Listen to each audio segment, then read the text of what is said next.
अस्सलाम वालेकुम नाज़रीन, असां अपने ग्रां खड़ते थे मेरा बाला छपना क्रिकेट स्टेडियम दे बिल्कुल टॉप ते सुबह सुबह का टाइम में 10 सवा 10 बज रहे हैं और बड़ी ठंडी ठंडी हवावां चल रही हैं इत्थे ते असां दे ग्राई शहीद भाई ते वासिफ साहब मौजूद ने असां नाल वासिफ साहब और भी ग्रां दे सारे लोग ने वो फिर मजबूर हो जलदे ने कि यार नौकरी की वजह तो या बिजनेस कारोबार की वजह तो वो फिर अपने जो है ना शहर चले जाते हैं। तो शहीद भाई थोड़ा जा मैं दसो तुसी आजकल छोड़ के अपने ग्राए आ इस अब हवा इस मौसम में कितना तुम मिस करते पे हो? मिस तो जान करने पे जी, बहुत ज्यादा मिस करने हैं। बड़ा प्यारा मौसम है।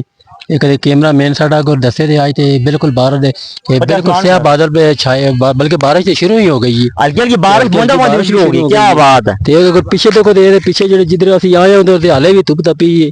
ते मेरे ख्याल ही 45 46 डिग्री सेंटीग्रेड होते ओए ना हरिपुरे साइड करते लोग जड़े इतने तूफान सड़दे पे तूफान पे बिल्कुल सड़ते पे ने ते राती में रजाई करके सुता। कल ही आया राती मैं अल्फन कहना कि मैं राती रजाई करके सुता। तो देखो हुन कितना सोहना मौसम है। बिल्कुल ये पता ही नहीं थे दिहाड़ी के 10 11 में बजते ने बिल्कुल ठंड भी लगती। अच्छा नवंबर दिसंबर शुरू हो गए, नवंबर दिसंबर शुरू हो गया। देखो ना असल ग्राम मेरा बाड़ा कितना सोहना मौसम है। वेलियां सिजकोट अफशारा तक आंदे थोड़ी जी और मत करो अगे आओ असल इतना सोहना ग्रां है। इतने पुरअमन लोग ने इतने तो मैं जितना इतने जो जानवर था कैमरामैन दसे उठे बकरियां शकरियां काबूश पियां खांदियां ने तो मतलब कोई किसी किस्म का ना इंसान बल्कि जानवर भी जड़ा ना इतने आजादी है होने थे उन्होंने कोई सिरे नहीं खलता था कि रखवाली करने से।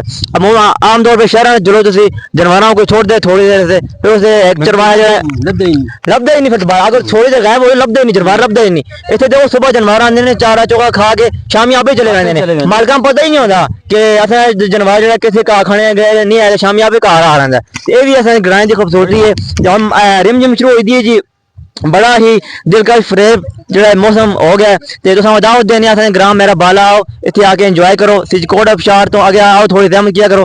हवेलियां टोटल 5 किलोमीटर है 5 किलोमीटर हवेलियां तो